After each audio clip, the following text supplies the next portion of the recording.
c'est vrai, c'est une joie pour moi d'être là avec vous, avec la famille de Dieu. Il a parlé de la famille. Et cet après-midi, ce message, d'habitude, c'est le vendredi qu'on fait un message sur la prière. Mais Dieu m'a parlé à travers ce texte, ce livre d'Ésaïe. Et sur la prière, il fallait que j'apporte ce message. J'avais à cœur, enfin Dieu a mis à cœur aussi sur l'atmosphère spirituelle, mais finalement, c'était sur la prière. Là, ce sera pour la prochaine fois. Donc, et souvent, la prière, c'est-à-dire que la prière, je dirais, c'est le cœur de l'Église, le cœur d'un chrétien.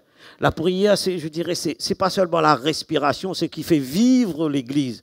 Et souvent, on a quand même, je pense qu'on a, dans des églises, enfin, on a fréquenté des églises depuis tout jeune, et on a l'impression que la prière est un peu délaissée. Vous voyez, alors, parce que Satan, il sait que c'est une arme puissante pour l'Église, pour le chrétien. Donc, on a délaissé la prière et on a, comme si la prière n'a pas de puissance, alors que la prière, c'est une puissance. La prière, c'est une efficacité contre les œuvres du diable, contre tout, pour la guérison, pour tout. Et on a délaissé cela. Et c'est pour cela que je vais, cet après-midi, parler de la prière et aller dans le livre d'Ésaïe, parce que Dieu m'a donné cette parole dans Ésaïe 38. Mais avant toute chose, pendant que j'ai préparé ce message, il y avait des personnes qui venaient sur mon cœur à travers de la prière. Il y a Noël, il y a Yveline, il y a encore une autre sœur, il y a aussi, il n'est pas là peut-être aujourd'hui, il y a Clifford et Cathy, comme si Dieu dit dans la prière, je vais vous donner encore plus. Il dit, il y a plus parce que je vois votre façon de prier, je vois votre façon de faire, votre façon d'intercéder. Il y a quelque chose, vous savez prier, il y a quelque chose en vous qui fait que je vais vous donner encore plus dans la prière afin que pour donner une dimension encore plus grande pour l'Église, afin que l'Église puisse entrer encore, je dirais, dans son appel au niveau des miracles, des guérisons, des prodiges. Donc voilà, Dieu m'a mis ça sur votre cœur pour que vous puissiez vraiment combattre aussi l'intercession dans la prière, parce que Dieu a vu votre cœur, il sait votre façon de prier, et c'est revenu. Je dis, oh, peut-être après c'est moi qui pense ça. Non, en fin de compte, c'est Dieu. Donc on va aller dans le livre d'Ésaïe, au chapitre 38, on va lire le passage 1 à 5. Mais le titre de message cet après-midi, c'est « Une prière peut-elle faire changer le cœur de Dieu ?» Est-ce que la prière peut faire changer le cœur de Dieu? Vous avez vu, Abraham a intercédé, il a je dirais, parlé à Dieu, il a dealé avec Dieu quelque part pour essayer de faire changer le cœur de Dieu. Mais nous allons voir dans ce texte d'Ésaïe, dans ce livre d'Ésaïe, le roi Ézéchias, comment il a prié, comment une seule prière, Dieu a basculé. Voilà, donc on va lire, on va ouvrir notre Bible dans Ésaïe 38, on va lire le verset 1 à 5, hein. Très important. Vous allez voir, il y a des choses prophétiques que j'ai découvertes comme ça, et c'est très, très important. Vous allez voir. En ce temps-là, Ézéchias fut malade à la mort. Le prophète Ésaïe dit fils d'Amoz, vint auprès de lui et lui dit, c'est Dieu qui parle à travers de la bouche de son prophète Ésaïe, ainsi parle l'Éternel, donne tes ordres à ta maison, car tu vas mourir et tu ne vivras plus. Ah, c'est précis, c'est fort, hein, ça fait frémir quand j'ai lu ça. Ézéchias tourna son visage contre le mur et fit cette prière à l'Éternel, une ultime prière. Ô Éternel, souviens-toi que j'ai marché devant ta face avec fidélité et intégrité de cœur, et que j'ai fait ce qui est bien à tes yeux. Ézéchias répandit d'abondantes larmes. Puis la parole de l'Éternel, une seconde fois, fut adressée à Ésaïe, son prophète, le prophète de Dieu, l'homme de Dieu, en ces mots. Va et dis à Ézéchias, ainsi parle l'Éternel, le Dieu de David, ton père, j'ai entendu ta prière, j'ai vu tes larmes, voici, j'ajouterai à tes jours 15 années. Vous voyez, Dieu change de position. Incroyable. On va prier? Alléluia. Seigneur notre Dieu, notre bon Père céleste, nous te bénissons de ce que, Seigneur, cet après-midi, cette parole de Dieu puisse toucher notre cœur, puisse toucher l'auditoire, puisse nous impacter, Seigneur, puisse même réveiller, bouleverser notre conscience, Seigneur, au sujet de la prière. Parce que nous savons, la prière, c'est la vie, c'est vital. Alors je prie, Seigneur, qu'à travers ce message, tu puisses parler à nos cœurs, tu puisses réveiller nos consciences, Seigneur, afin que nous puissions être des hommes et des femmes de prière, de foi, d'intercesseurs, des intercesseuses, et que nous tenions à la brèche, que nous soyons des sentinelles qui veillent au nom de Jésus-Christ. Saint-Esprit, viens, parle à travers ma bouche. Seigneur, ce n'est pas la parole d'un homme, mais la parole qui vient du ciel. Seigneur, afin que vraiment je puisse apporter ce message, Seigneur, avec révélation, avec précision venant de toi, et que nous puissions, Seigneur, vivre, Seigneur, vraiment un miracle de Dieu au niveau de la prière. Au nom de Jésus-Christ, Amen. Nous avons prié. Voilà, Dieu donne au prophète Ésaïe une parole prophétique concernant, je dirais, le roi de Juda, concernant Ézéchias. Et qu'est-ce que Dieu lui dit? Dieu dit qu'il va mourir. Et qu'il va mourir de son ulcère. Alors Ézéchias est atteint d'une ulcère, c'est-à-dire d'un cancer, quelque part, une maladie incurable. Il dit, donne tes ordres à ta maison. Donne des ordres, je dirais, à ta famille. En quelque sorte, prépare ton enterrement. Prépare, je dirais, ta famille à entrer dans ce deuil, à préparer tes deuils. Exécute ton testament. C'est qu'il dit, mets tous tes papiers en ordre, prépare même à aller vers le pompe funèbre, etc., car tu vas mourir. C'est-à-dire, là, Ézéchias reçoit, je dirais, comme un choc terrible qui vient, le percuter. Comme je dirais, une nouvelle qui va vraiment le déstabiliser, une triste nouvelle qui va vraiment le bouleverser. Et là, Dieu lui donne une première prophétie à travers Ésaïe, son prophète, au verset 1. Il dit, en ce temps-là, regardez bien cela, Ézéchias fut malade à la mort, c'est-à-dire c'était une maladie incurable. Il allait mourir. Le prophète Ésaïe, fils d'Amos, vint auprès de lui et lui dit, ainsi parle l'Éternel, Dieu a parlé, Dieu a dit, donne tes ordres à ta maison car tu vas mourir. C'en est fini pour toi. Tu ne vivras plus. Il te reste quelques heures, quelques jours ou quelques semaines, tu ne vivras plus. Donc le créateur de toutes choses, celui qui a créé, nous a créé parfaitement l'être humain, qui a créé l'univers, la terre et tout ce qui s'y trouve, ce Dieu-là, il est un Dieu omniscient, celui qui connaît tout. Donc Dieu a vu à travers de la maladie d'Ézéchias que c'était une maladie incurable, qu'il allait mourir, que ce n'était pas quelque chose qu'on pouvait traiter. La mort était là. C'était la fin du roi de Juda, du roi d'Ézéchias. Et là, une question qui est venue à mon esprit quand j'étais en train de travailler ce message, mais pourquoi est-ce que Dieu attendait une réaction quelque part de la part d'Ézéchias quand il lui a dit ça? Est-ce qu'il voulait susciter dans le cœur d'Ézéchias une réaction particulière? Est-ce qu'il voulait susciter un réveil spirituel? Je dirais une réaction, dans son cœur par la prophétie d'Ésaïe, par cette prophétie. Là, il est là et il envoie Ésaïe lui dire qu'il va mourir.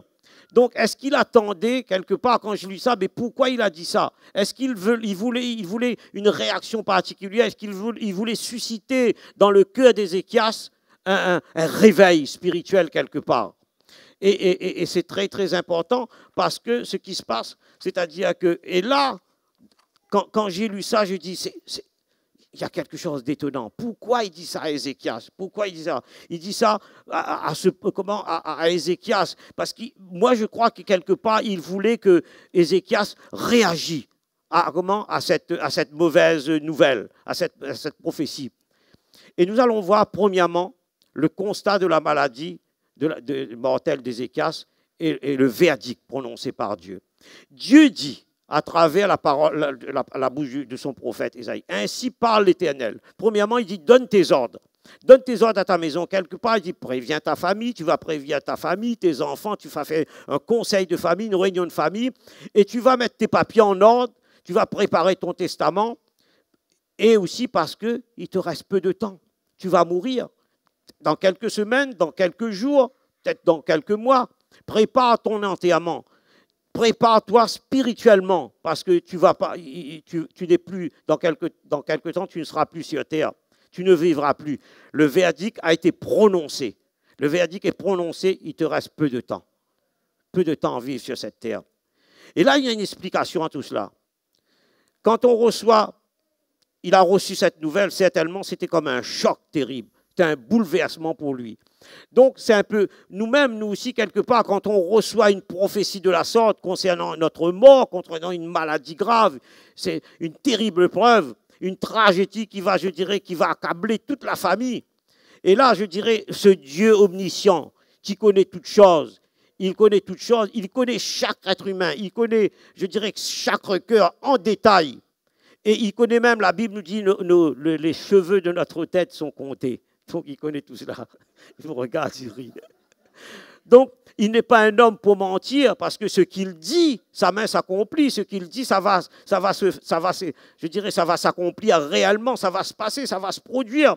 Il a vu à travers la maladie d'Ézéchias que c'était quelque chose qui allait le conduire à la mort, que c'était quelque chose d'incurable. C'était quelque chose, je dirais, de terrible pour Ézéchias.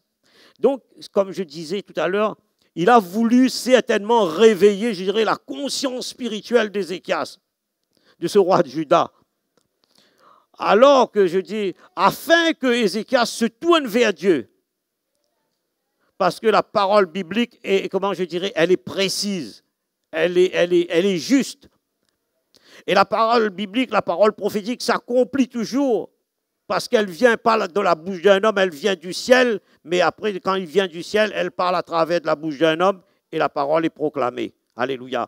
Et c'est pour ça que le prophète Habakkuk nous dit aussi dans 2-3, qu'est-ce qu'il nous dit? Car c'est une prophétie dont le terme est déjà fixé.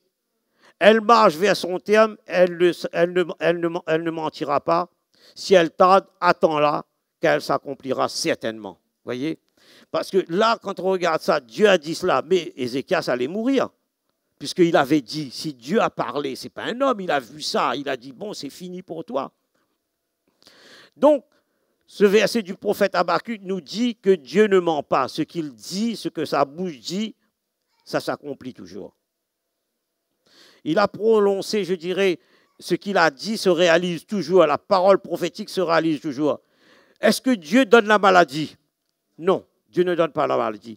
Dieu, le Père, ne va pas donner la maladie pour envoyer après son Fils, Jésus-Christ, guérir. C'est insensé. Ça n'a pas de sens. Donc Dieu ne peut pas, certains peuvent prêcher ça, donne aussi ce message comme ça, Dieu donne la maladie. Mais il peut le faire. Dieu peut le faire, il a la capacité de le faire, contre les méchants certainement. Mais Dieu ne donne pas la maladie. Donc par contre, une chose, Dieu peut comment, à travers la prophétie, je dirais, biblique, qu'est-ce qu'il peut faire? Dieu peut, je dirais, lorsque la maladie frappe, Dieu, la prophétie, lorsqu'on frôle la mort, lorsqu'on est dans une maladie grave, une prophétie peut nous faire changer d'attitude. La prophétie peut nous faire changer d'attitude, changer de notre comportement. Je dis et ça nous amène à demander conseil à Dieu.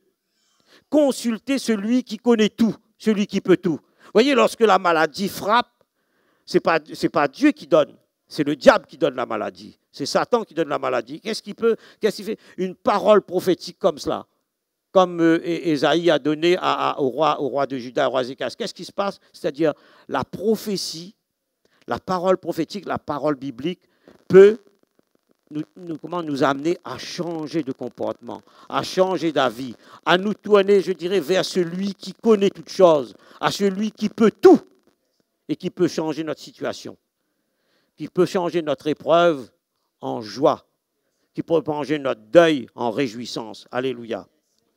Donc, deuxième point, nous allons voir sa maladie et sa prière. Écoutez bien ça, regardez bien ça, c'est très précis. Au verset 3, qu'est-ce qu'il dit? Ô Éternel, souviens-toi que j'ai marché dans ta face avec fidélité et intégrité de cœur, et que j'ai fait ce qui est bien à tes yeux. Ézéchias répandit d'abondantes larmes. Quand j'ai vu ça, je dis, voilà, on va voir cela tout à l'heure, c'était un cœur sincère. Un roi de Juda, c'est un combattant, c'est quelqu'un qui dirige, je dirais, un pays, qui dirige une nation. Et là, il est dans un état critique. Et qu'est-ce qui se passe? il se repent, il s'humilie, et il verse des larmes. Vous voyez un peu comment? Il verse des larmes parce qu'il sait que la mort est là. La maladie a frappé les morts. Donc, Ézéchias, dans sa maladie, je dirais dans son malheur, dans sa maladie, il déverse son cœur plein de larmes devant Dieu, ce roi, ce grand roi. Il sait que ses jours sont comptés, tout est compté, ses heures sont comptées et qu'il va mourir. Mais nous pourrions nous trouver dans la même situation, mes amis, que le roi d'Ézéchias. Nous pourrions nous retrouver pareil que lui, dans la même situation. Traverser, je dirais, la vallée de l'ombre de la mort. Traverser la vallée des pleurs, la vallée de Baca. Exactement comme le psalmiste dans le psaume 23 que vous connaissez tout, le psaume de David, qui nous décrit, David nous décrit dans son état, c'est à peu près pareil. Lorsqu'il dit que son âme, je dirais, est angoissée jusqu'à la mort. Même, je dirais, à en mourir même.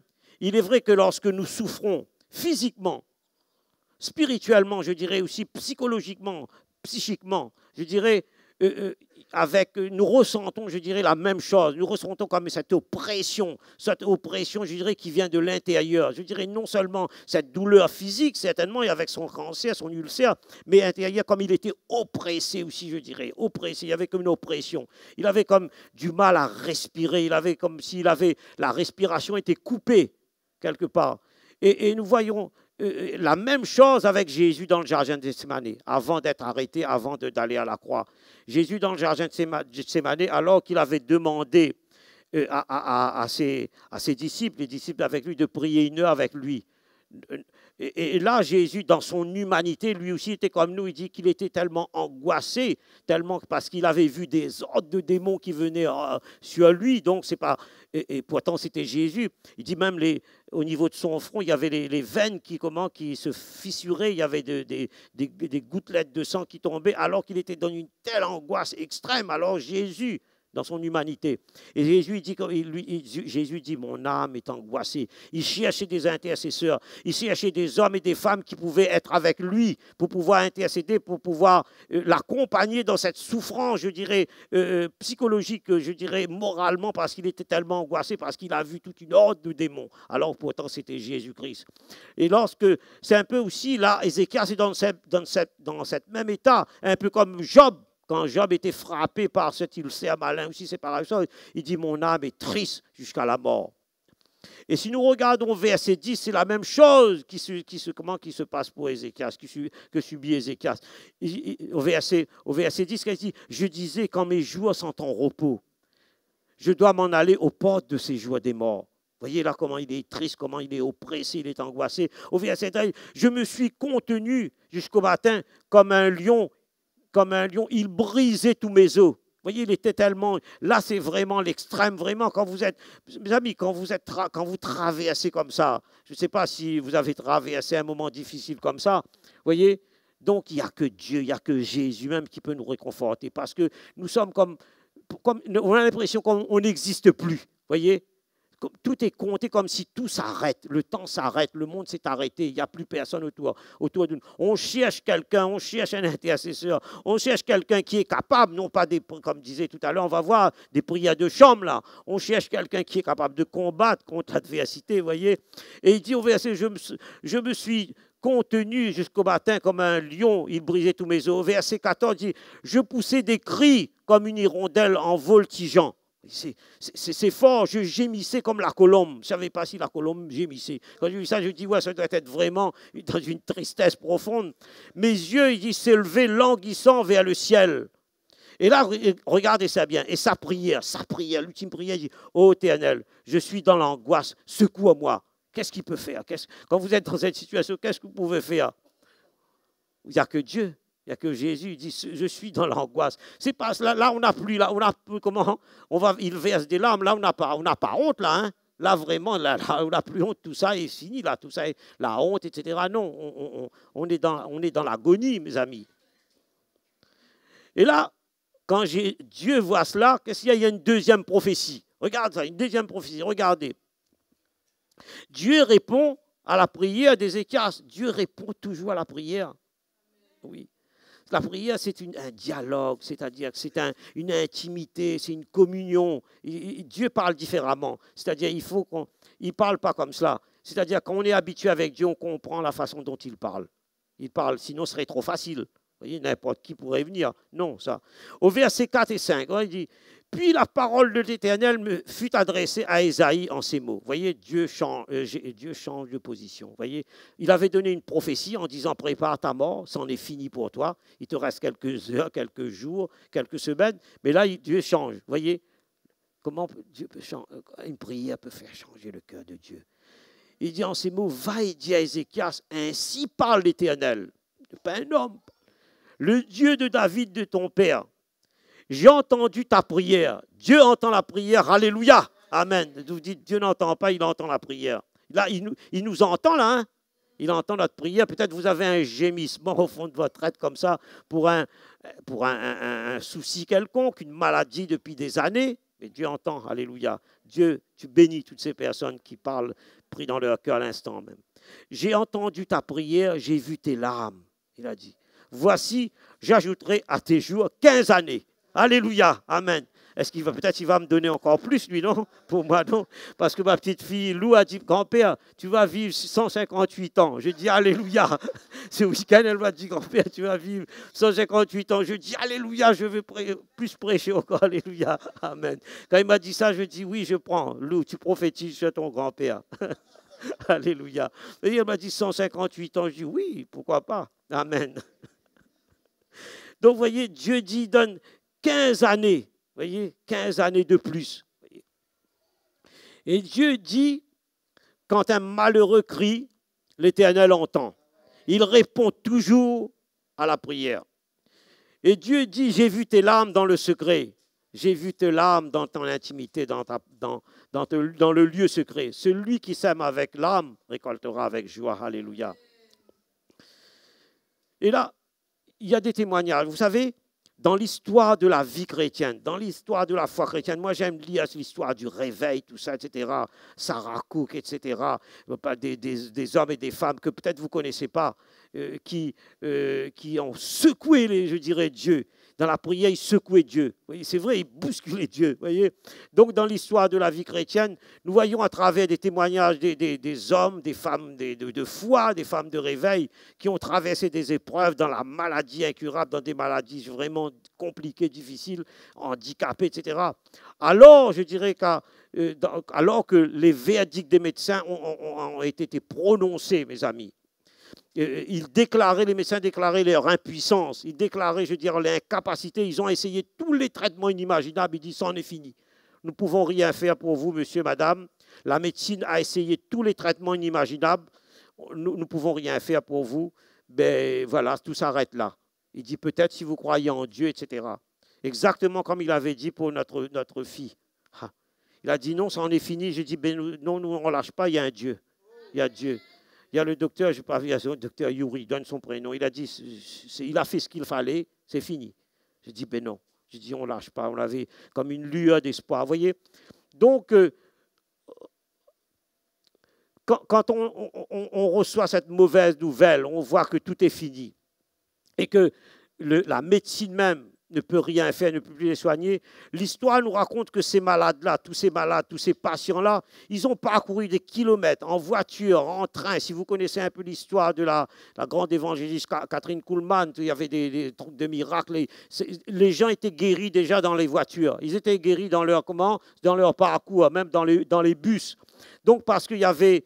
Déjà, il y avait une atmosphère de miracle. À la fin, on parlera de tout cela. Donc il venait, il parcourait des kilomètres en avion, en bus, etc. Il dit, on préfère mourir dans l'avion, on n'est plus revenir comme ça dans notre état. Vous voyez, la foi, il dit, non, il dit, Dieu, si tu ne me guéris pas, c'est pas grave. Si tu ne guéris pas, c'est pas grave, mais on va mourir sur place. On ne revient pas dans cet état parce qu'on souffre trop. Vous voyez, Dieu voit le cœur. Voyez. Donc, Dieu attend de nous aussi un geste d'audace, de foi, d'humilité et de repentance. Vous voyez, parfois, il faut de l'audace. Il faut secouer Dieu. Pardon de dire ça, mais c'est cela. Il faut provoquer Dieu. Et si Dieu pouvait... Et puis, on pourrait dire, si Dieu pouvait intervenir et changer le cours de l'histoire. Et si Dieu pouvait modifier un peu ce cours d'histoire comme Ézéchias, rajouter 15 années. Vous voyez, et si Dieu peut intervenir. Donc, ce que la mort avait décidé de faire, avait l'intention de détruire, avait l'intention de faire. Souvenons que Dieu est au contrôle de toute situation. Dieu est au contrôle de tout. Il n'a pas de fin en lui. Alléluia. Ah, il n'y a pas de fin en Dieu. Vous voyez, quand tout est fini, mais nous avons un médecin par excellence, un chirurgien qui est capable de transformer votre situation. Alléluia. Amen. Troisième point, dernier point, l'intervention de Dieu et le rétablissement d'Ézéchias. Et Dieu, regardez, Dieu confirme, vous allez voir, confirme sa parole toujours par des signes. Le miracle s'accomplit toujours par des signes. Chaque fois que Dieu accomplit, je dirais, un miracle, une guérison, il y a toujours des signes. Avant ou après le miracle, après la guérison, il y a toujours des signes. Marc 16, 17, 18, version Semeur. Voici les signes miraculeux qui accompagneront ceux qui ont cru. En mon nom, ils chasseront les démons, ils parleront des langues nouvelles, ils saisiront des serpents venimeux, ils imposeront les mains à des malades et ceux-ci seront guéris. Et si nous lisons le livre 2 Rois, le livre 2 Rois 28, Ézéchias demande maintenant un signe à Dieu. Vous voyez, il n'est pas tout à fait rassuré. Vous voyez, on va voir aussi Gédéon avait demandé. Il n'est pas tout à fait rassuré. Il dit oui, c'est vrai, il a dit 15 ans, mais est-ce que c'est vrai, etc. Comment je vais reconnaître tout ça? Quand est-ce que ça va se faire, cette affaire-là? Puisque Dieu a parlé. Quand est-ce que ça va se faire, cette affaire? C'est bien de demander, il n'y a pas de mal à demander des signes à Dieu. Donc, il demande un signe, il demande un signe à Dieu, confiamment, je dirais, sa guérison, c'est tout à fait légitime. Confiamment, je dirais, ce que Dieu va agir, quand est-ce qu'il va agir en sa faveur, que Dieu a répondu à sa prière. Bien, Dieu avait répondu, mais il demande toujours des signes, vous voyez, il veut être rassuré, il veut dire, bon, voilà. Et dans 2 Rois 28, regardez qu'est-ce qu'il dit. Ézéchias avait dit à Ésaïe, à quel signe, au prophète, connaîtrai-je que l'Éternel me guérira et que je monterai le 3e jour à la maison de l'Éternel. Donc, nous voyons qu'à travers ce verset, Dieu ne va pas, ne refuse jamais, je dirais, une confirmation de sa part. Dieu ne refuse jamais un signe. Devant une telle épreuve, devant la mort, donc Dieu ne va pas nous repousser. Dieu va nous donner une assurance pour notre guérison.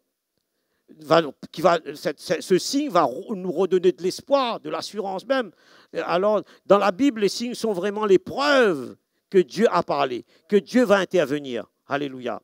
Et que le miracle est en cours. Vous voyez, les signes, c'est que le miracle est en cours. Le miracle est en train de se manifester progressivement. Vous voyez, les signes, Dieu a dit, et les signes après vont définir que le miracle est en cours, le miracle est en train de se faire.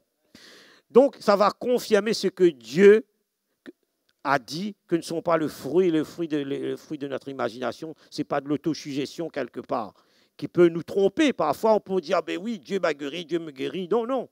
Donc, Dieu donne des signes. Et quand nous regardons 2 Rois, les signes, on va voir les signes, 2 Rois 29, 10. Ésaïe dit, voici de la part de l'Éternel les signes auxquels que tu connaîtras que l'Éternel accomplira la parole qu'il a prononcée. L'homme, voilà, là, Dieu va donner le choix. L'homme avancerait-elle de 10 degrés ou reculerait-elle de 10 degrés?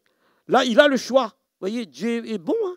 Dieu est bon. Dieu n'est pas. Il lui dit, écoute, tu es trop compliqué, tu commences à me fatiguer. Je te dis oui là. Il dit non. Non, il dit, donne des signes. Il dit voilà. Et il a le choix. Ézéchias répondit, c'est peu de choses que l'homme avance de 10 degrés, mais lui, il préfère plutôt que l'homme recule de 10 degrés. Vous voyez? Et là, il a le choix. Il dit, il préfère, vraiment, l'homme peut avancer, mais il dit non, pour lui, c'est plus difficile que l'homme recule de 10 degrés. Dieu, je dirais, dans son grand amour, Dieu, nous pouvons encore, là, nous voyons encore son grand amour, nous voyons la compassion de Dieu, nous voyons vraiment sa patience aussi envers nous. Vous voyez, il est patient. Vous voyez? Là, il nous donne le choix de choisir le signe qu'on veut. Donc, c'est la démonstration de sa bonne intention, quand nous voyons tout cela. Que Dieu a bien parlé, c'est Dieu qui a parlé. Donc nous retrouvons aussi les signes dans Gédéon. Vous connaissez l'histoire de Gédéon, tout le monde connaît cela. Dans le livre des Juges, au chapitre 6, verset 17, vous pouvez lire ça à la maison. Gédéon dit, si j'ai trouvé grâce à tes yeux, donne-moi, je dirais, un signe pour montrer que c'est toi qui me parles, et non pas quelqu'un d'autre, puisqu'il a envoyé l'ange de l'Éternel, alors qu'il était en train de battre le froment. Vous connaissez l'histoire, Gédéon. Et Gédéon, Dieu, il dit, vaillant homme, il dit, non, je suis le plus petit de la famille, le plus pauvre, etc. Je ne peux pas délivrer Israël. Il dit, donne-moi un signe. L'ange éternel, il dit, ben, écoutez, ben, en attendant, je vais préparer de la viande, un chevreau et du pain, et je vais mettre sur une pierre avec l'offrande, une offrande, et on va voir si ça va être consumé. Et l'ange de l'Éternel, effectivement, touche l'offrande avec son bâton, et il y a le feu qui consume. Et là, il a vu que c'était l'ange de l'Éternel. Mais il demande encore un deuxième signe. Au verset 6, 36 à 40, il faut lire à la maison au juge. Il dit, voici, 37, voici, je vais mettre un toison de laine, un morceau de tissu, dans l'air, dehors, à la surface. Si la toison seule se couvre de rosée et que tout le terrain reste sec, je connaîtrai que tu délivras Israël par ma main, comme tu l'avais dit. Là, ils mettent un toison dehors, et il a la rosée le matin, et la rosée est humide, et tout autour est sec. Et là, non, il redemande un autre signe. Il dit non, et maintenant, il veut que la toison soit sec, et autour, il y a de la rosée. Vous voyez, donc, voyez, mais Dieu n'est pas fâché à cela. Vous voyez, donc, Dieu est patient. Il est amour, il est patient envers nous. Donc, encore une fois, nous voyons que Dieu est très patient envers son peuple, envers nous-mêmes. Il comprend, je dirais, nos questionnements, il comprend notre raisonnement parfois, nos doutes aussi, nos doutes. Parce que nous voulons entendre que sa voix. Nous voulons entendre que sa voix. Parfois, on voudrait que Dieu tape sur notre épaule et il vient, il nous parle comme cela. Et à chaque fois, enfin, on souhaiterait, mais ce n'est pas tout le temps comme cela. Il le fait aussi. Donc, on voudrait que Dieu entende, nous voulons entendre que sa voix, nous ne voulons pas nous tromper. Et c'est pour ça que nous demandons des signes, voyez. Nous voulons voir des signes. Et quand nous lisons dans les évangiles, c'est pareil. Les signes, c'est pas vrai, c'est bon en soi. Hein. Et quand nous regardons, à un moment donné, Jean et Pierre, si vous lisez l'évangile de Luc, on va voir le 22, verset 9 à 10, pour préparer la Pâque. À un moment donné, Dieu dit, bon, il faut préparer la Pâque, etc. Et Jésus dit, il faut préparer la Pâque, etc. Il dit, où allons préparer la Pâque? Et si nous lisons, nous allons lire versets 9 et 10, Luc 22, 9 et 10. Les disciples lui dirent, où veux-tu que nous la préparions, cette Pâque? Jésus leur répondit, voici, quand vous serez entrés dans la ville, vous rencontrerez un homme. Vous voyez, c'est précis. Portant une cruche d'eau, suivez-le dans la maison où il rentrera. Vous voyez, c'est précis. Il n'a pas dit quelqu'un, je ne sais pas, non, c'est une cruche d'eau, etc. Et là, il y a une explication à tout cela. Nous voyons à travers ces versets de l'évangile de Luc que des signes peuvent nous communiquer, je dirais, un message prophétique. Comme un acte prophétique très précis. Vous voyez, là, c'est la préparation de la Pâque, etc. Jésus dit à ses disciples, vous rencontrez un homme qui porte une cruche d'eau. Et il a dit aussi, vous allez rencontrer le maître de la maison. C'est le maître de la maison qui va vous montrer exactement où se trouve la chambre haute. La grande chambre, quelque part, une chambre meublée. Et c'est là que nous allons préparer la Pâque. Vous voyez, tout ça est très précis. Il y a une précision, il y a des signes. Donc, les signes, si les musiciens peuvent venir, là, à la fin, on va commencer, s'ils peuvent venir, commencer à jouer un petit peu, tranquillement avant la conclusion. Donc, les signes vont nous montrer, je dirais, toutes les preuves tangibles que Dieu a parlé prophétiquement. Vous voyez, c'est une preuve tangible, une preuve exacte que Dieu a parlé et de ce que ça va se produire par la suite. Vous voyez? Donc, c'est quelque chose de très important, les signes. Vous pouvez demander dans vos prières des signes. Dieu va nous le donner, des signes. Par exemple, hier, on lisait quelque chose, on parlait de tout ça. Il y avait à la maison, il parlait des signes. Dieu avait parlé à travers d'un recueil, comment je dirais, comment faut dire ça, de la pensée du jour. Vous voyez, on discutait là avec je dis, voilà, il a donné la même. J'ai dit, mais Dieu a parlé comme ça. Et c'était précis. Mais après, à fond, on veut des choses, bien sûr, mais c'était très précis, très précis. Donc, nous voyons un signe Le signe de Dieu était, je dirais, quand on a un signe, ça donne une lueur d'espoir, mes amis. Ça nous donne comme, c'est pour notre guérison, ça nous donne comme, on respire mieux. Vous voyez, tout ça s'en va. Vous voyez, tout le côté, je dirais, de déprime qui est là, etc., ça s'en va. Il y a comme de la joie qui vient, comme on commence à respirer. Vous voyez, on respire et là, la santé commence à venir là, quand c'est comme ça. Vous voyez, quand on a les signes prophétiques comme ça, vous voyez, qui arrivent comme ça, donc, il y a quelque chose qui nous rassure. Là, comme si, c'est vrai, quand psychologiquement on est bien, je dirais, il y a quand même, le corps commence à être mieux. Vous voyez, là, les signes, donc les signes, c'est prophétique, c'est très, très bon pour cela. Ça donne de l'espoir pour notre guérison, pour notre restauration. Donc, un signe est suivi toujours, je dirais, d'une action prophétique. Vous allez voir, il y a toujours une action prophétique. Donc, on va conclure, mes amis, on va conclure. Donc, comme je disais tout à l'heure, dans l'histoire de la vie chrétienne, il y a des hommes et des femmes, je dirais de foi, ont secoué Dieu. Ils ont secoué Dieu par leur consécration dans la prière. Donc, ces hommes, je dirais, comme des hommes, des femmes de prière, ils ont changé, je dirais, le cours de l'histoire même. C'est-à-dire par l'intercession, par la prière. Il y a les témoignages, je disais, de réveil. Des femmes de foi, des hommes de foi, je dis, ils nous relatent qu'ils gémissaient dans la prière, ils agonissaient dans la prière, dans l'intercession pendant, je dirais, des heures et des jours. On raconte que certains hommes de réveil, des femmes de réveil, quand ils entraient dans leur lieu secret, le musicien, ils peuvent venir s'ils veulent venir, ils vont dire. Donc, dans le lieu secret, donc qu'est-ce qu'il fait avant, comme il cherchait par exemple la voix de Dieu, il cherchait, je dirais, le secours de Dieu, il cherchait, je dirais, ce que Dieu disait, ce que où Dieu voulait les conduire, par exemple, pour un miracle, pour une guérison, etc. Ils entraient dans leur chambre. Et qu'est-ce qu'il faisait? Il fermait la chambre à clé et il donnait la clé à quelqu'un d'autre. Il dit, vous allez rentrer si vraiment je suis mort. Si on est mort là-dedans, mais on ne sort pas, ils jeûnaient, ils priaient pendant 9 jours, etc. Il y en a qui entraient dans des meules de foin à l'extérieur, dans des troncs d'arbres. Il restait au moins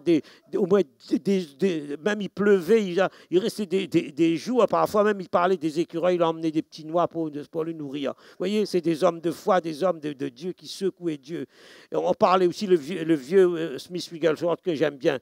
Il dit qu'un jour, quand il est allé prier pour quelqu'un qui était mort, même mort, parce qu'il dit, quand il avait dit ça, tout le monde... On rigolait de lui, se mit à rigoler, il disait non, ben, il est mort. Il dit, il a choisi 3 ou 4 gars pour venir aller des hommes de prière. Il dit, il y avait un gars qui était là, il paraît qu'il priait bien aussi, il priait, mais ce jour-là, il est venu. Quand il a vu l'homme dans un état critique, et le vieux garçon était un homme de foi, un homme qui commandait la maladie, la mort, il y avait des guérisons miraculeuses. Et là, quand il disait cela, il dit, le gars, il commençait à prier, il commençait à gémisser, il commençait à gémir. Il gémissait, il commençait à dire oui, Dieu, s'il te plaît, je prie pour la famille, réconforte la famille qui vont rester dans le deuil. Vous voyez, il est venu pour la maladie, il commençait à gémir en disant oui, comment prévoit les finances pour la famille, l'arrière, etc. Donne donne des finances nécessaires matériellement pour qu'ils puissent subsister, surtout dans cette période difficile économique, etc. Il dit, à l'intérieur, il est bouilli de rage. Vous voyez, il dit, il a pris tout le bidon, enfin le flacon d'huile, il a arrosé là, il dit, au nom de Jésus, lève-toi. Le gars, il s'est levé après, il dit, ça c'est des prières de chambre. Il dit, ça c'est des prières de religieuses, il dit, ça ne fonctionne pas. Il dit, on est là, le diable est en train de détruire. Il dit, tu dois commander la maladie, alléluia. On doit chasser la maladie au nom de Jésus. On est rempli de l'Esprit. On a l'onction sur nous. L'onction de l'Esprit. Dieu nous a donné. Il a dit là, il a donné le pouvoir, l'autorité de commander la maladie, même au diable aussi. Il dit, sors au nom de Jésus dans le désert. Donc on n'a pas à pleurnicher, à gémir comme Lou a dit qu'il va me donner 158 ans. Donc je crois pour prêcher encore l'évangile. Alléluia. Amen. Vous voyez, donc il ne faut pas, quand des cas comme ça, vous voyez, il y a des moments, bien sûr, il faut adorer, mais il y a des moments, il ne faut pas jouer avec le diable. La maladie, c'est comme le péché. Il faut le détruire, alléluia. Il faut le chasser, le commander, alléluia. Il ne faut pas pleurnicher, gémir, couaber. Lui, il va vous redonner de coups de bâton. Le diable, il va vous frapper. Ça va pas. Mais c'est comme ça, ça fonctionne. Vous voyez, Je vais terminer avec cela. Et à la fin, une petite illustration. Après, j'en étais terminé. Jésus dit, non, Jacques dans 5,16, il nous dit que la prière du juge a une grande efficacité. Alléluia. Au verset 17, il dit, Élie était de la même nature que nous. Il priait avec instance, il priait avec insistance, il priait, il agonisait pour que la pluie arrête, la pluie arrête de tomber pour refaire revenir la pluie. Vous voyez, donc il priait. Il agonisait dans la prière. Et nous voyons aussi comment dans 1 Thessaloniciens, il priait sans cesse. Jésus même a dit dans Marc 11, 17, ma maison sera appelée avant toute chose une maison de prière pour toutes les nations. Vous voyez? Et ça, c'est dans mon cœur quand on aura le local là. La prière va secouer. Alléluia. J'attends ça, je prie tout ça. Quand on aura ça, il y aura des guérisons. Même là aussi, il va y avoir des guérisons. Vous savez, donc, et c'est pour ça que la prière est très importante, mes amis. La prière. Et c'est pour ça qu'on vous invite à venir mardi soir à 20h. Sur Zoom, on prie. Alléluia. Samedi soir, et seulement là, c'est la nuit tard, jusqu'à 1h du matin parfois. On prie. Donc voilà, je veux venir prier. Vous voyez, la Bible nous recommande de toujours prier, de ne pas abandonner. Tant que Dieu n'a pas parlé, il faut prier. Dieu entend toujours nos prières. Tant que nous avons un souffle de vie, tant que nous avons encore la respiration, on n'est pas mort, encore enterré. Vous voyez, il faut toujours prier, il ne faut pas lâcher. Nous devons persévérer sans limite dans la prière, dans l'intercession. Alléluia. Que le nom du Seigneur soit béni. Que Dieu bénisse sa parole et que Dieu vous bénisse. Alléluia.